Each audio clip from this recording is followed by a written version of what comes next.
But it was in those days regarded as like the gold standard of psychotherapy. And to have it from one of the founders, Carl Jung. So at the bottom of page 26, it tells about how after he got through his 1 year of psychoanalysis, he got drunk before he got on the boat to come back to the States. And he went back to Dr. Jung, whom he still revered, and he said, what went wrong? And Jung tells him, he said, I have never had any success with an alcoholic of your type. I presume Jung had cashed the check by now. He didn't tell him that before, but just the cynical therapist in me, I can't help it. But anyway, so Jung says, I have never had any success with an alcoholic of your type. And the guy pleaded with him, and he said, no, he said, the only hope you have, and this is true of every single one of us here, had it not been for AA, the only hope would be institutionalized, or if you're wealthy enough, your family hire a bodyguard. And that was the state of alcoholics up through the 50s, because AA wasn't even that well known. Lots of families had bodyguards for their alcoholic, who were really wealthy. Palm Beach was full of alcoholics with bodyguards. And Napa State Hospital, Sonoma State Hospital, Stockton State Hospital were jam-packed with alcoholics. It's the only thing that people knew to do with them. And so Jung said, that's all we know. And then the guy kind of says it sounded like the gates of hell had closed behind him. And then he pleaded with Jung, and then on page 27, you see the doctor said, you have the mind, he said, is there no exception? You see that one that begins, yes, replied the doctor? Okay, this definitely needs to be underlined. So, you have a book? Can you read? Can you find one? Why don't you read out that yes? The doctor replied. Okay. Yes, replied the doctor. There is exceptions to cause such as yours have been occurring since early times. Here and there, once in a while, alcoholics have what we call vital spiritual experiences. To meet these occurrences are phenomena. There appear to be the nature of huge emotional displacements and rearrangements, ideas, emotions, and attitudes which were once the guiding forces of our lives. These men are suddenly cast to one side, and completely a new set of conceptions and motives begin to dominate them. Okay, thank you. So Jung said that down through history, now and again, once in a while, a phenomenon occurred. And it was a wild phenomenon, unpredictable. Nobody knew when it would hit or strike. And it was so rare, it was called a phenomenon. And that's the only hope that he could extend to him. And the thing he called it a vital spiritual experience. It's also called a psychic change, meaning it's a change that happens in our psyche, where our ideas, emotions, and attitudes seem to change. And we now have different tastes. We now want to do different things. One of the most baffling things I ever had said to me was, I was bitching to my sponsor about how long do I have to go to these meetings? And you know the answer I got? You have to go until you want to go. And I thought, that'll be a cold day in hell. Because I did not believe at that point, coming out of treatment, I did not believe that I would change that much. And they told me I would change. If I kept walking this path, I would change. And I didn't believe I would change. I didn't think I was capable of change. I thought this was some sort of pixie dust. You know, magical thinking or some nonsense like that. And I was very skeptical about anything like that. And my sponsor just said, well, you know, what other option do you have? Why don't you try this and see and work it as well as you possibly can for 6 months, and if it doesn't work, we'll refund your misery. We'll fully refund your misery and more. And so, and that kind of got me, because as I looked around, I didn't really have many options. I mean, you know, how many of us want to be in one of these places every year? I mean, come on, you haven't made reservations for next year, I hope, right?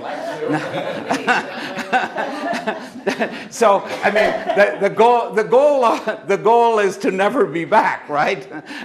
So, success is not how many times we get chips, you know.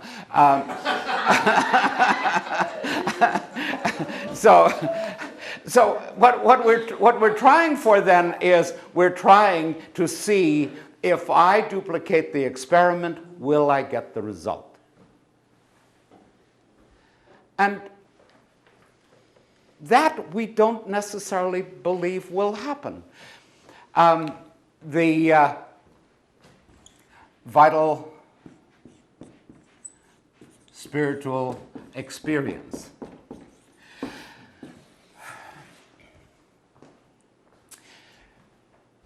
Do you know what the active ingredient in a medicine is? It makes it work.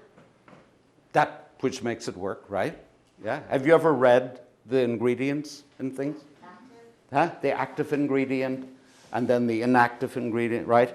You know, there'll be active ingredient will, you know, have some cough suppressant and a decongestant and a, you know, right? And Tylenol maybe. That'll be the active ingredients. And then the inactive ingredients will be what?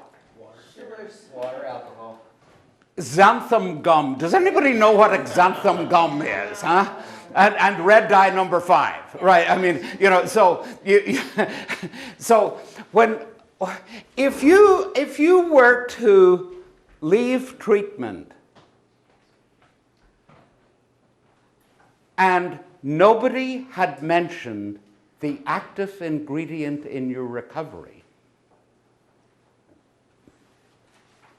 I think you would have been ripped off. So what is the active ingredient in recovery?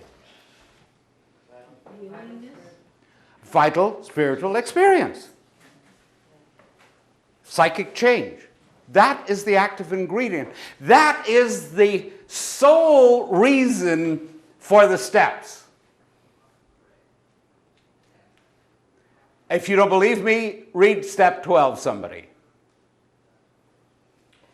Having had a spiritual awakening as the result of these steps. Right. Having had a spiritual awakening as the result of these steps. So now you know what the active ingredient in your recovery is, and you know how to get the active ingredient in your recovery. Is that clear? I just like, I think that sometimes that's not made clear enough. That this here is what the whole trajectory of the steps is about. At step 12, having had this here as the result of these steps. And I think you know, I'm the kind that likes to examine the table of contents of a book. You know, when you're having a textbook or something, I like to examine the table of contents because it's going to tell me, and I like to see the order in which they deal with stuff and where they're going with it. And I think that if we've got due curiosity about our own recovery, which our life depends on, you know, I think it's kind of important for me, I feel, to make it clear the table of contents. and where and why this whole rigmarole of steps and stuff, because it can get really confusing. Like, oh, I gotta work steps and I gotta this, and it's like checking boxes or something, and I don't see the forest for the trees. Well, I would like you to see the forest. And the forest is this, that we have something, the only remedy we know for it is this, and the steps are the way we get it. And that's kind of the roadmap, if you like, of what we're doing and why we're doing it. And Laura has a question. I'm surprised. Well, I just want to point out that Yeah. Carl Jung describes this in a really frightening way. He does. Would you, why don't you read it? These occurrences are phenomena. Okay, so they don't Right, happen that often, right. but they appear to be in the nature of huge emotional displacements and rearrangements. Right. Ideas, emotions, and attitudes, which were once the guiding forces of the lives of these men, are suddenly cast to one side, and a completely new set of conceptions and motives begin to dominate. Yeah. That's not any kind of easy potatoes there. No, this is massive. This is way different from, I'm going to ask God to help me. And you have these like pious nonsense things that people say, I'm sober today with the help of God. You know. Yeah. I played a really good round of golf today with the help of my caddy. I believe in giving the little people credit. It's such nonsense, and yet it pours out of people's mouths all the time, with the help of God. And there's a bumper sticker I like which says, there was an old movie in the book called God is My Co-Pilot. And the bumper sticker says, if God is your co-pilot, consider changing seats. I mean, it's kind of silly nonsense passing off as some sort of spirituality, when in fact it's a distortion of everything. But Laura's point is that this is a really significant psychic change, and a lot of us don't think we are capable of being psychically changed to that degree. And yet, if I ask you, do you remember when you fell in love? No. Do you remember? Do you remember read that again now, Laura. Huge emotional displacement and rearrangement, right? Ideas, emotions, and attitudes that were previously the guiding force in the lives of these men are cast to one side and replaced with a completely new set, right? That would be true. Yeah. And here we sit thinking, this couldn't happen to me. Of course, you've been nuts. You've been nuts at various times every time you fell in love, right? Suddenly, the street where she lived, the school she went to, everything takes on magical, all of this, right? Isn't that right? Huh? Yeah, of course, yeah, I know. We just, so, and here we sit, like, so skeptical, I don't think anything like that could happen to me. Yeah. We just completely miss it, as far, yeah. So, so enough of you have been in love that you know how crazy and how changed, and they call it a vital spiritual experience or a psychic change. It's the same thing. It's nothing got to do with supernatural, religion, God, any of that. It's, in fact, the most spiritual program probably possible is Buddhism. And do you know that Buddhism does not have a deity? There is no God in Buddhism. And yet, Buddhism is totally based upon a spiritual experience that the individual has. And it changes their lives significantly.